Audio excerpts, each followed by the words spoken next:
By election ನಲ್ಲಿ ಇವತ್ತು voting ಎರಡು ಕ್ಷೇತ್ರಗಳಲ್ಲಿ ಹೇಗಿದೆ ಸಿದ್ಧತೆ? ನ್ಯೂಸ್ 18 ನಲ್ಲಿ ಗ್ರೌಂಡ್ ರಿಪೋರ್ಟ್. ಇದು ಮಿನಿ ಸಮರ.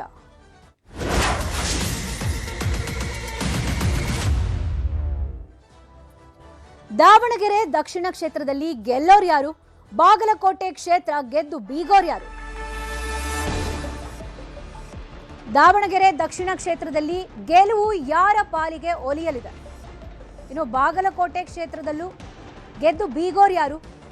ಎರಡೂ ಕ್ಷೇತ್ರಗಳಲ್ಲಿ ಈಗಾಗಲೇ ಚುರುಕಿನ ಮತದಾನ ಆರಂಭ ಆಗಿದೆ. ಎರಡೂ ಕ್ಷೇತ್ರಗಳಲ್ಲಿ ಮತದಾನದ ಪ್ರಯುಕ್ತ ಭಾರೀ ಬಂದೋಬಸ್ತ್ ವಹಿಸಲಾಗಿದೆ. ಮೇ 4ಕ್ಕೆ ಹೊರಬೀಳುತ್ತೆ ಫಲಿತಾಂಶ. ಭಾರೀ ಕುತೂಹಲ ಮೂಡಿಸಿದೆ ಮಿನಿ ಸಮರ. ದಾವಣಗೆರೆ ದಕ್ಷಿಣ ಕ್ಷೇತ್ರದಲ್ಲಿ ಹಾಗೂ ಬಾಗಲಕೋಟೆ ಎರಡೂ ಕ್ಷೇತ್ರಗಳಲ್ಲಿ ಮತದಾನ ಆರಂಭ ಆಗಿದೆ ಬೆಳಗ್ಗೆ 7 ಗಂಟೆಯಿಂದ. ದಾವಣಗೆರೆ ಮತಗಟ್ಟೆ 66ರಲ್ಲಿ ಈಗಾಗಲೇ ತಾಂತ್ರಿಕ ದೋಷ ಶುರುವಾಗಿದೆ. ಮತಗಟ್ಟೆ 66ರಲ್ಲಿ ಬಿಜೆಪಿ ಪೂಜೆ ಮಾಡಿ ಆರಂಭ ಮಾಡಿತ್ತು. ಮತದಾನ ಆರಂಭ ಆದ ಬೆನ್ನಲ್ಲೇ ಇವಿಎಂ ಕೈಕೊಟ್ಟಿದೆ. ಇವಿ ಮಷಿನ್ ಕೈಕೊಟ್ಟಿದೆ. ತಾಂತ್ರಿಕ ದೋಷ ಕಾರಣದಿಂದ ಮತದಾನದಲ್ಲಿ ಇವಿಎಂ ಕೈಕೊಟ್ಟಿದೆ. ಬಾಗಲಕೋಟೆಯಲ್ಲಿ ಈ ಸಮಸ್ಯೆ ಆಗಿರೋದು. ದಾವಣಗೆರೆಯಲ್ಲಿ ಸಮರ್ಥ್ ವರ್ಸಸ್ ಶ್ರೀನಿವಾಸ್, ಬಾಗಲಕೋಟೆಯಲ್ಲಿ ಉಮೇಶ್ ವರ್ಸಸ್ ಚರಂತಿಮಠ್ ಪೈಪೋಟಿ ಆರಂಭ ಆಗಿದೆ. ದಾವಣಗೆರೆ ಮತಗಟ್ಟೆ 66ರಲ್ಲಿ ತಾಂತ್ರಿಕ ದೋಷ ಆಗಿದೆ.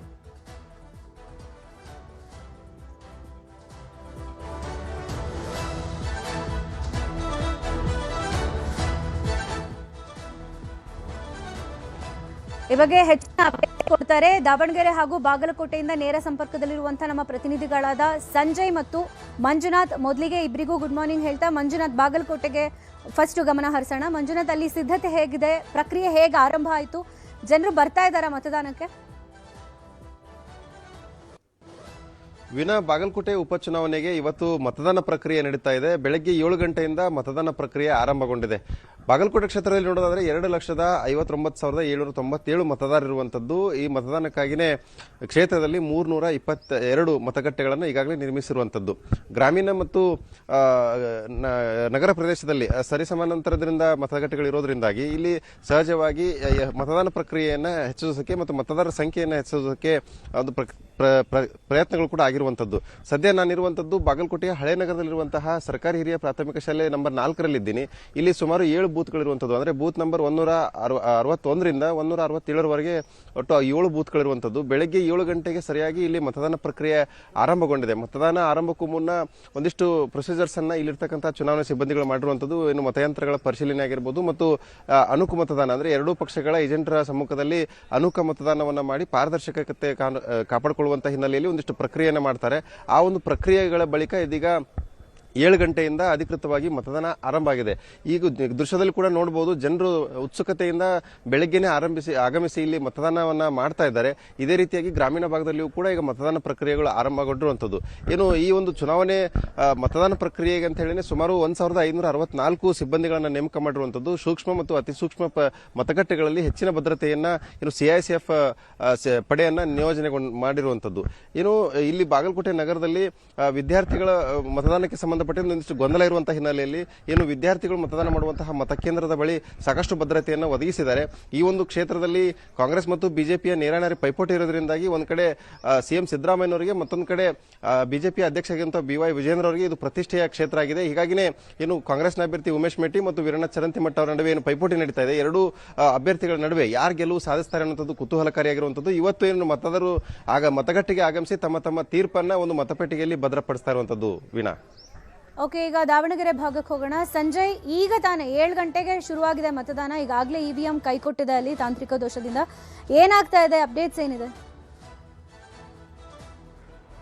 ಎಸ್ ವೀಣಾ, ಏನು ದಾವಣಗೆರೆ ದಕ್ಷಿಣ ಉಪಚುನಾವಣೆ ಈಗಾಗಲೇ ಬೆಳಗ್ಗೆ 7 ಗಂಟೆಯಿಂದನೇ ಮತದಾನ ಆರಂಭವಾಗಿರುವಂಥದ್ದು. ಆದರೆ 7 ಗಂಟೆಗೆ ಏನು ಹಾಲು ಮತ ಸಮಾಜದ ಏನು ಪೂಜೆ ಸಲ್ಲಿಸಿ ಮತದಾನಕ್ಕೆ ಪ್ರಕ್ರಿಯೆ ಆರಂಭ ಮಾಡಿದಂಥ ಸಂದರ್ಭದಲ್ಲಿ ಬೆಳಗ್ಗೆ ಪ್ರಥಮ ಮತದಾನಕ್ಕೆ ಒಂದು ಅಡ್ಡಿ ಉಂಟಾಗಿರುವಂಥದ್ದು. ಏನು ಇಲ್ಲಿ ದಾವಣಗೆರೆಯ 66 ಮತಗಟ್ಟೆಯಲ್ಲಿ ಒಂದು ಅರ್ಧ ಗಂಟೆಗಳ ಕಾಲ EVM ಕೈಕೊಟ್ಟಿತ್ತು. ಅದಾದ ಬಳಿಕ ಈಗ ಅದನ್ನು ಸರಿಪಡಿಸಿದ್ದಾರೆ ಅಂತ ಹೇಳಲಾಗ್ತಿದೆ.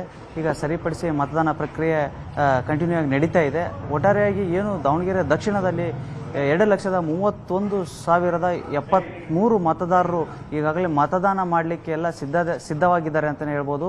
ಅದಲ್ಲದೆ ಕೂಡ ಏನು 284 ಮತಗಟ್ಟೆಗಳನ್ನು ಈಗಾಗಲೇ ನಿರ್ಮಾಣ ಮಾಡಿರುವಂಥದ್ದು. ಎಲ್ಲ ಮತಗಟ್ಟೆಯಲ್ಲಿ ಕೂಡ ಈಗಾಗಲೇ ಪೊಲೀಸ್ ಸಿಬ್ಬಂದಿಗಳು, RPF ಸಿಬ್ಬಂದಿಗಳು ಎಲ್ಲ ಕೂಡ ನೇಮಕ ಮಾಡಿದೆ. ಯಾವುದೇ ಅಹಿತಕರ ಘಟನೆ ನಡೆಯದಂತೆ ಎಲ್ಲ ರೀತಿಯ ಬಂದೋಬಸ್ತನ್ನು ಮಾಡಲಾಗಿದೆ.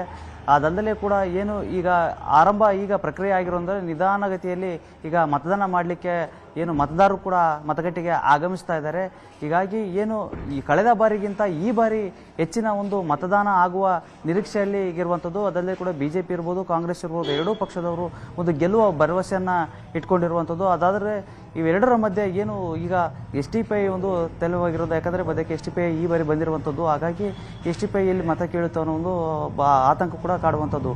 ಇನ್ನೊಂದು ಕಡೆ ನೋಡೋದಾದರೆ ನಾವು ಈಗ ಏನು ಈ ಎಲ್ಲ ಗೊಂದಲಗಳಲ್ಲಿ ಏನು ಅಲ್ಪಸಂಖ್ಯಾತರಿಗೆ ಟಿಕೆಟ್ ಇಲ್ಲ ಅಂತ ಹೇಳಿ ಒಂದಿಷ್ಟು ಗೊಂದಲಗಳು ಟಿಕೆಟ್ ನೀಡುವಂಥ ಸಂದರ್ಭದಲ್ಲಿ ಎದುರಾಗಿರುವಂಥದ್ದು. ಹಾಗಾಗಿ ಈಗ ಎಲ್ಲ ಒಂದು ಕಡೆ ಮುಸ್ಲಿಮರು ಅಥವಾ BJP ಕೈ ಹಿಡಿತಾರೆ, ಅಥವಾ ಮತ್ತೆ ಕಾಂಗ್ರೆಸ್ ಕೈ ಹಿಡಿತಾರೆ. ಯಾಕಂದರೆ ಕಳೆದ ಸತತ 6 ಬಾರಿ ಏನು ದಾವಣಗೆರೆ ದಕ್ಷಿಣ ಏನು ಈ ಕ್ಷೇತ್ರವನ್ನು ಬಿಟ್ಕೊಡೋದು BJPಗೆ ಯಾವುದಕ್ಕೂ ಬಿಟ್ಕೊಡ್ದೇ ಸತತವಾಗಿ ಗೆಲ್ಕೊಂತ ಬಂದಿತ್ತು. ಹಾಗಾಗಿ ಈ ಬಾರಿ ಏನು ಮತದಾರರು ಯಾರ ಕೈ ಹಿಡಿತಾರೆ ಅನ್ನೋದನ್ನು ಕಾದು ನೋಡಬೇಕಾಗಿದೆ. ಯಾಕಂದರೆ BJP ಕೈ ಹಿಡಿತಾರ ಅಥವಾ ಕಾಂಗ್ರೆಸ್ಗೆ ಮತ್ತೆ ಕೊಡ್ತಾರಾ ಅಂತ. ಯಾಕಂದರೆ ಒಂದು ಕಡೆ ಏನು ಟಿಕೆಟ್ ಸಿಕ್ಕಿಲ್ಲ ಅಂತ ಹೇಳಿ ಒಂದು ಬೇಸರ ಸಂಗತಿನಿಲ್ಲ. ಎಲ್ಲ ಒಂದು ಕಡೆ ಅಲ್ಪಸಂಖ್ಯಾತರು ಈ ಬಾರಿ ಆದರೂ ಏನು BJP ಕೈ ಹಿಡಿತಾರ ಅನ್ನೋ ಒಂದು ಭರವಸೆಯಲ್ಲಿ BJP ಅವರು ಇದ್ದಾರೆ. ಆದರೆ ಒಂದು ಕಡೆ SDPI ನಮ್ಮ ಕೈ ಹಿಡಿತಾರ ಅಂತೇಳಿ SDPI ಇದೆ. ಹಾಗಾಗಿ ಎರಡರ ಮಧ್ಯೆ ಈಗ ಏನು ಮತದಾರರು ಯಾರ ಕೈ ಹಿಡಿತಾರ ಅನ್ನೋದನ್ನು ಕಾದು ನೋಡಬೇಕಾದೆ. ಒಟ್ಟಾರೆಯಾಗಿ ಏನು ಮೇ 4ರವರೆಗೂ ಏನು ಅಭ್ಯರ್ಥಿಗಳ ಭವಿಷ್ಯ ಮತಪೆಟ್ಟಿಗೆಯಲ್ಲಿ ಭದ್ರವಾಗಿರುತ್ತೆ ಅಂತಲೇ ಹೇಳ್ಬೋದು. ವೀಣಾ, ಜಯಶಂಕರ್, ಥ್ಯಾಂಕ್ ಯು ಇಬ್ಬರಿಗೂ ಈ ಕ್ಷಣದ